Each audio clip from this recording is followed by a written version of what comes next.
नमस्कार मंडळी. कोणत्याही पदार्थाची भाजणी असो ती अगदी प्रमाणबद्ध आणि योग्य पद्धतीने भाजली तर तो पदार्थ अतिशय रुचकर आणि अगदी परफेक्ट बनतो.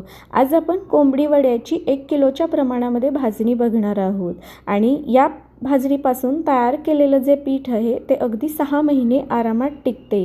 ह्या पिठापासून तयार केलेल्या वड्याची रेसिपी मी पुढच्या व्हिडिओमध्ये शेअर करणार आहे. त्यासाठी चॅनेलला सबस्क्राईब करून ठेवा, म्हणजेच त्या व्हिडिओचे नोटिफिकेशन सगळ्यात पहिल्यांदा तुमच्यापर्यंत येऊन पोहोचेल.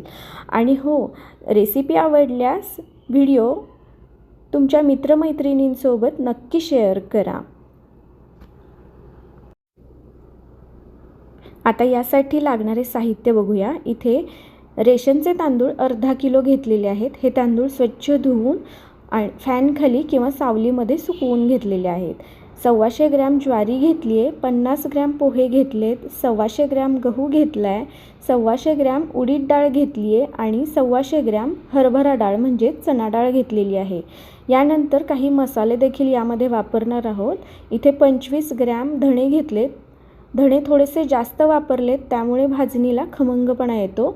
10 ते 12 मिरी आणि 10 ते 12 लवंग घेतली आहे.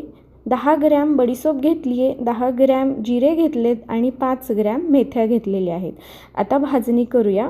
तर भाजणी करण्यासाठी एक कढई लो टू मीडियम हीटवर गरम करून घेतली आहे. सुरुवातीला तांदूळ भाजून घेणार आहे. तर आता हे जे तांदूळ आहेत ते एकसारखे परतवत लो टू मीडियम हीटवर भाजून घ्यायचे आहेत. तांदळामधील मॉइश्चर कमी होईपर्यंत तांदूळ आपल्याला व्यवस्थित भाजून घ्यायचे आणि तांदळाचा कलर अजिबात बदलू द्यायचा नाही आहे. तांदूळ असे पांढरटच राहिले पाहिजेत, असेच भाजून घ्यायचे आहेत. अगदी 3 ते 4 मिनिटांमध्ये तांदूळ भाजले जातात. तर इथे 3 ते 4 मिनिट लागलेले आहेत तांदूळ भाजण्यासाठी. आता हे तांदूळ भाजलेत, ते थंड होण्यासाठी एका परातीमध्ये मी काढून घेतलेले आहेत. यानंतर गहू भाजून घेऊयात. तर गहू देखील अगदी मॉइश्चर कमी होईपर्यंत भाजून घ्यायचे आहेत. जर भाजणीमध्ये तुम्हाला गहू वापरायचे नसतील तर तुम्ही याऐवजी 125 ग्रॅम इतक्याच प्रमाणात ज्वारी ॲड करू शकता, म्हणजे टोटल 250 ग्रॅम ज्वारी घ्यायची आहे. तर अगदी 2 मिनिटात गहू भाजले गेलेले आहेत. हे देखील परातीमध्ये मी काढून घेतलेले आहेत आणि हे जे सर्व जिन्नस आहेत एका सुती कपड्याने मी पुसून घेतलेले आहेत. फक्त तांदूळ तेवढे धुवून फॅनखाली वाळवून घेतलेले आहेत. यानंतर ज्वारी भाजून घेऊयात. ज्वारी देखील 1 ते 2 मिनिटच भाजून घ्यायची आहे. ज्वारी जास्त प्रमाणात भाजली गेली तर त्याचा चिवटपणा कमी होतो, त्यामुळे ज्वारी 1 ते 2 मिनिट मॉइश्चर कमी होईपर्यंतच भाजून घ्यायची आहे. तर इथे ज्वारी भाजली आहे, ती देखील परातीमध्ये मी काढून घेतली आहे. त्यानंतर चणा डाळ भाजून घेतलेली आहे. आता चणा डाळ मात्र खमंग अशी भाजून घ्यायची आहे. एकसारखी परतवत लो हीटवर चणा डाळ भाजून घेतलेली आहे. चणा डाळ भाजण्यासाठी 3 ते 4 मिनिट लागलेली आहेत आणि जितकी खमंग आपण चणा डाळ भाजू तितकाच खमंगपणा आपल्या वड्यांना येतो, त्यामुळे खमंग अशी चणा डाळ भाजून घ्यायची आहे. यानंतर उडीद डाळ भाजून घ्यायची आहे. उडीद डाळ थोडी बारीक असते, त्यामुळे इथे गॅसची फ्लेम लो केली आहे आणि मॉइश्चर कमी होईपर्यंतच उडीद डाळ भाजून घ्यायची आहे. उडीद डाळीचा देखील कलर अजिबात बदलू द्यायचा नाही आहे. एकसारखी परतवतच उडीद डाळ भाजून घ्यायची आहे.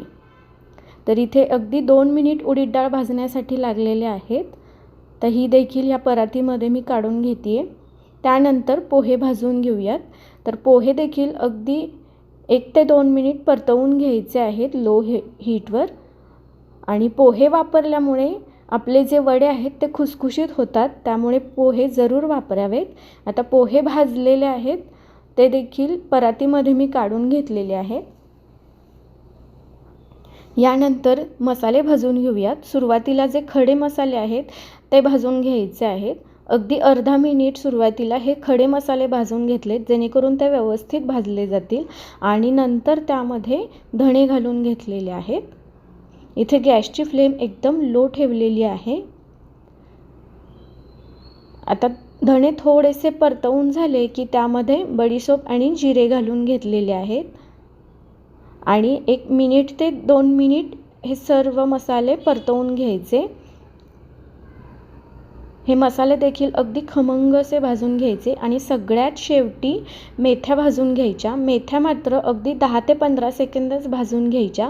जास्त वेळ भाजल्या तर मेथ्या जास्त कडवट होतात आणि आपल्या वड्यांना देखील कडवटपणा येऊ शकतो। आता हे सर्व मसाले मी परातीमध्ये काढून घेतलेत।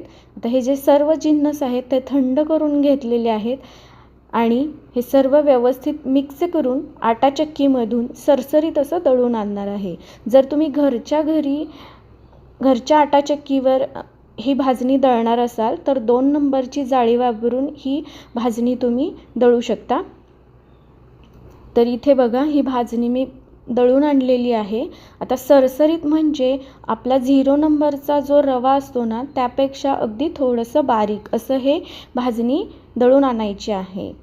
हे जे पीठ आहे ते अगदी 6 महिने आरामात टिकतं, कारण सर्व जिन्नस आपण व्यवस्थित भाजून घेतलेले आहेत। त्यामुळे ही भाजणी किंवा हे जे पीठ आहे ते अगदी 6 महिने आरामात टिकतं। मात्र ते स्टोअर करताना हवाबंद डब्यामध्ये स्टोअर करायचं आहे। रेसिपी आवडल्यास व्हिडिओला लाईक, शेअर आणि चॅनेलला नक्की सबस्क्राईब करा। धन्यवाद।